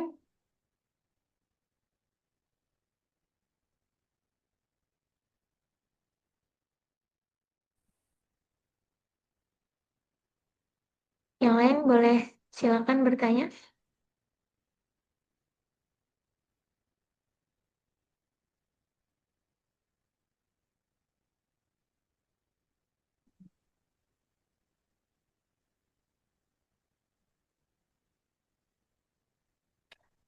Oke, Atau kalau ya sepertinya gimana? tidak.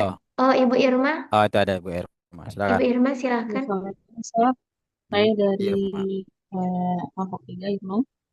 Untuk bertanya ini, untuk apa namanya, penentuan ketika yang hybrid ini hadir di offline, apakah ditentukan dari kampus atau kita sendiri yang menentukan? Dan waktunya biasanya bebas atau pada waktu tertentu. Itu aja, Ustaz. Terima kasih. Oke, baik. Ya, terima kasih Bu Elga dan Bu Irma ya. Untuk pertanyaan yang pertama, bagaimana kalau ada mata kuliah yang nilainya di bawah KKM begitu ya? Nah, mata kuliah kita itu nilai KKM-nya adalah 65. Nah, dianggap lulus kalau 65 ke atas dan dianggap tidak lulus di bawah 65. 65 ke 64 ke bawah itu dianggap tidak lulus. Nah, bagaimana cara mengulangnya atau cara memperbaikinya? Nanti oleh dosen atau oleh mahasiswa sendiri dilihat dari 5 komponen nilai tadi itu, ada kehadiran, keaktifan, tugas, UTS, UAS, mana nilai yang paling rendah gitu. Kalau misalkan nilai yang paling rendah itu ada di UAS, maka cukup mengulang UASnya saja. Kalau nilainya rendah di UTS, maka cukup mengulang UTS-nya saja. Kalau nilai yang paling sulit itu adalah atau yang mesti nunggu semester berikutnya di mana mata kuliah itu adalah di kehadiran. Kalau misalkan kehadirannya itu 2% misalkan, itu sudah tidak bisa terselamatkan lagi. Nilai keaktifan dari 16 pertemuan atau 14 pertemuan efektif itu dia hadir 3 kali misalkan. Hadir 3 kali tapi ketika hadir dia aktif ya, aktif berdiskusi. Jadi kan nilainya sudah. Kemudian ketika ada tugas dia selalu ngumpulin tugas. Kemudian di 3 kali dia ketika apa di 3 kali dia masuk itu UTS-nya bagus, UAS-nya bagus, tapi ternyata di kehadirannya itu dia 2% misalkan atau 3% karena hanya 3 kali masuk. Dia harus ngulang ke semester berikutnya di mana mata kuliah itu ada karena eh, apa namanya KH itu memberikan nilai yang cukup banyak bagi nilai akademik di semester gitu ya. Afwan Atau Ustadz, tingkahnya itu 75% dari 16 pertemuan. Gimana? macet suaranya Ustadz, putus-putus. Oh, oke. Ya, jadi seperti itu ya. Kalau kehadirannya itu kurang dari 75%, ya, itu ada ketentuan dari prodi. Jadi maksimal dia tidak hadir tanpa keterangan, hadir yang tanpa keterangan ya, adalah 3 kali maksimalnya. Kalau lebih dari 3 kali, misalkan 4 sampai 5, itu dia tidak berhak untuk mengikuti UAS. Nah, kalau sudah tidak bisa ikut UAS, berarti nilai UASnya itu kosong tuh. Nilai UASnya kosong, nilai kehadirannya itu hanya 60% misalkan. Ya tentu untuk mengangkat dari supaya di atas KKM itu akan mudah, sorry, akan sulit ya. Maka mohon diperhatikan kehadirannya. Mohon diperhatikan kehadirannya. Kalaupun tidak bisa hadir, ya berkabar karena ada ketentuan-ketentuannya dianggap tidak hadir atau ditolerin untuk tidak masuk kuliah itu yang pertama karena sakit.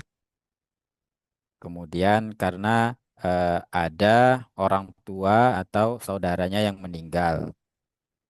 Kemudian eh, izin apakah nanti dipertimbangkan juga sama dosennya. Ya, apakah izinnya itu benar-benar darurat ya. Apakah izinnya itu benar-benar tidak bisa diganti. Nah, itu bisa disampaikan ke dosennya. Tapi bagaimana kalau misalkan nilai keaktifannya itu paling rendah, ya. Kemudian nilai tugasnya itu paling rendah. Nah, ini mungkin bisa disepakati dengan antar dosennya. Ya, apakah nanti dosennya memberi tugas tambahan, ya, memberi tugas tambahan untuk meresume satu buku, misalkan itu bisa saja. Ya, jadi seperti itu ya, Bu Elga, bagi ada mata kuliah yang di bawah KKM. Karena kalau ada mata kuliah di bawah KKM dan dianggap tidak lulus, berarti di semester itu dia kurang 2 SKS tuh. Nanti di akhirnya cuman ada 144 SKS, ya 142 SKS, dan dia tidak bisa wisuda. Jadi sebisa mungkin dan saya juga mengharapkan kepada teman-teman jangan terlalu apa ya apatis begitu apa eh, tidak peduli dengan nilai begitu ya. Jadi setelah kuliah, setelah UAS, mungkin sepekan atau 2 pekan setelah UAS, dicek tuh secara berkala nilainya ya. Di semester ini mata kuliah mana yang sudah lulus, mata kuliah mana yang nilainya perlu diperbaiki ya, supaya nanti jangan di akhir sudah mau sidang baru lihat nilai. Karena nanti untuk daftar sidang pun ada syarat-syarat yang harus dipenuhi. Salah satunya nilai mata kuliah dari semester 1 sampai semester 6 ya atau semester 7 tidak boleh ada 2 mata kuliah yang C misalkan atau 3 mata kuliah yang C. Nah, itu harus dilihat dari semester 1, 2 dan seterusnya. Nanti insya Allah di stadium general akan disampaikan mungkin oleh operator kita menggunakan sistem apa akademik si akad namanya bagaimana cara lihat nilai dan dan lain sebagainya. Terima kasih Bu Elga. Jadi seperti itu jawaban saya. Kemudian Baik, berikutnya untuk Bu Ustaz. Irma. Ya, Bu Irma ketentuan kelas offline bagi program hybrid begitu ya Bu ya. Oke, dari yang sudah berjalan, ini kan kelas hybrid ini masuk tahun ketiga. Ini angkatan yang ketiga. Yang angkatan yang pertama itu semester 5, angkatan kedua semester 3, angkatan yang ketiga ini semester 1 sekarang. Nah, yang sudah pernah kita eh, lakukan perkuliahan hybrid itu dijadwalkan oleh Kaprodi, dan akan disampaikan kepada mahasiswa hybrid H-30 ya. Dan pelaksanaannya itu pasti di hari Sabtu, di mana biasanya kuliah begitu, di hari yang biasanya kuliah. Itu nanti jadwalnya akan disampaikan oleh Kaprodi H-30. Bapak Ibu mahasiswa hybrid tanggal 31 Agustus misalkan akan dilaksanakan perkuliahan hybrid. Jadi mohon di tanggal tersebut silakan dikosongkan jadwalnya. Nah, jadi karena kalau kita umumkan H-2 pekan itu kan agak mendadak begitu ya. Maka diumumkannya H-30. Itu nanti dijadwalkan oleh Kaprodi. Dan biasanya perkuliahan di malamnya itu, di malam Sabtunya itu nanti dialihkan ke hari Sabtunya. Sehingga hari Sabtu itu dipadatkan begitu ya. 7 sampai 8 mata kuliah. Nah, insya Allah seperti itu Bu Irma pelaksanaan kelas offline bagi hybrid dan dilaksanakan sekurang-kurangnya 2 kali dalam satu semester. Jadi Bapak Ibu dijadwalkan nanti yang hybrid ini untuk menjenguk kampusnya di 2 kali dalam satu semester. Seperti itu. Nah untuk sekarang mungkin saya belum bisa umumkan karena nanti yang akan mengumumkan itu adalah Kaprodi. Seperti itu Bu Irma.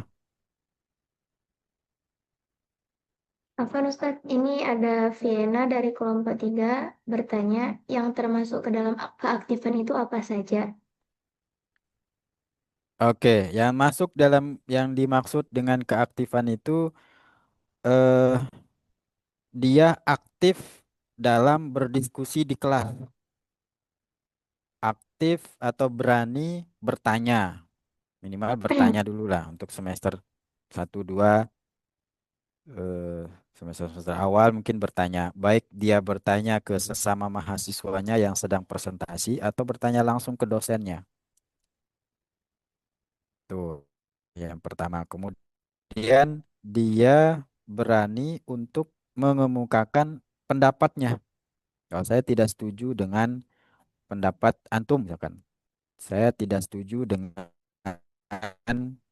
eh, argumen antum, itu keaktifan. Itu yang dimaksud dengan keaktifan ya. Oke, ada lagi. Ada Oh, ini Ustadz ada ya.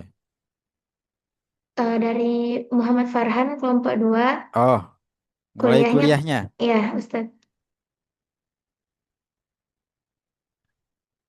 Eh, sekarang tanggal kalau yang reguler itu 20, berarti yang karyawan dan hybrid itu nanti stadium generalnya malam Sabtu pekan depan. Tanggal 24 berarti. Ya, silakan disiapkan. Di tanggal 24 malam ya, 24 malam itu ada stadium general untuk program kelas karyawan dan kelas hybrid. Nah, Sabtunya besoknya udah langsung kuliah tuh. Jadwalnya insya Allah akan segera menyusul sebelum akan di-share sebelum stadium general insya Allah.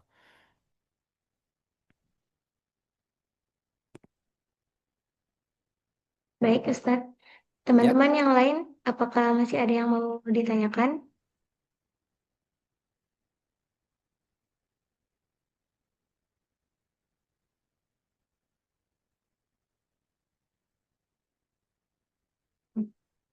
Ustadz, ada yang Farhan bertanya Ya. lagi, katanya Oh iya.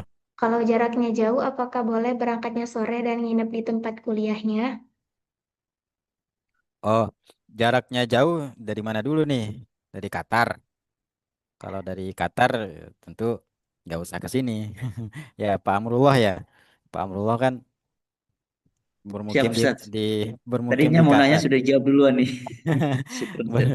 Itu termasuk dalam darurat begitu ya. Jadi dibolehkan untuk tidak hadir ke kampus untuk program hybrid yang kelas offline nanti. eh jadi nanti akan gimana ya? Ya biasanya kita menyiapkan tempat ya menyiapkan tempat nginap untuk mahasiswa hybrid yang akan offline ya bagi ikhwan maupun akhwat dan ya berangkat sore nyampe sini sore nyampe sini malam ya silakan aja dikonfirmasi nanti ke panitianya. Jadi disiapkan penginapan insya Allah. Hanya penginapan ya untuk akomodasinya dia makan makan sarapan itu dari kami tidak. Tapi kalau kopi break itu masih bisa kita siapkan. Ya, Ya Ustadz, teman-teman yang lain masih cukup ada ya. yang mau bertanya? Saya rasa cukup. Ya Ustadz.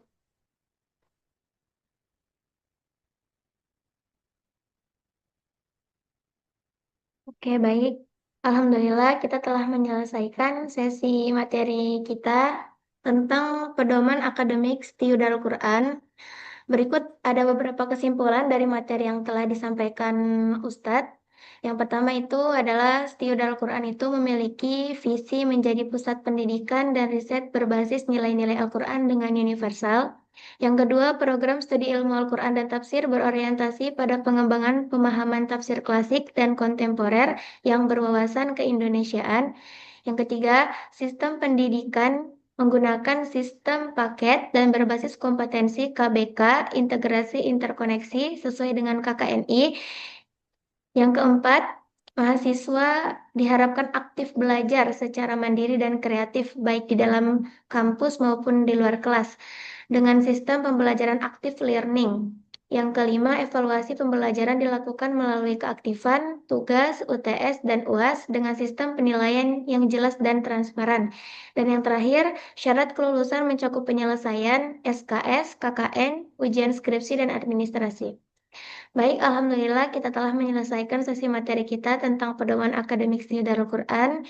Demikian sesi kita hari ini. Terima kasih atas perhatian teman-teman semua. Semoga ilmu yang didapat menjadi awal keberkahan dalam perjalanan studi di Stiu Darul Quran kita. Wassalamualaikum warahmatullahi Amin. wabarakatuh. Waalaikumsalam Waalaikumsalam. warahmatullahi wabarakatuh. Oke, saya izin live ya, teman-teman. Baik, Ustaz. Jazakallah Ustaz. Terima kasih, Assalamualaikum. Ustaz. Ya, Iya, Ustaz. Syukran jazakallah Ustaz. Baik, untuk teman-teman semua, jangan lupa resumenya dikumpulkan dan absensinya diisi ya, supaya kehadirannya bisa dicek oleh panitia. Terima kasih. Wassalamualaikum warahmatullahi wabarakatuh. Waalaikumsalam warahmatullahi wabarakatuh.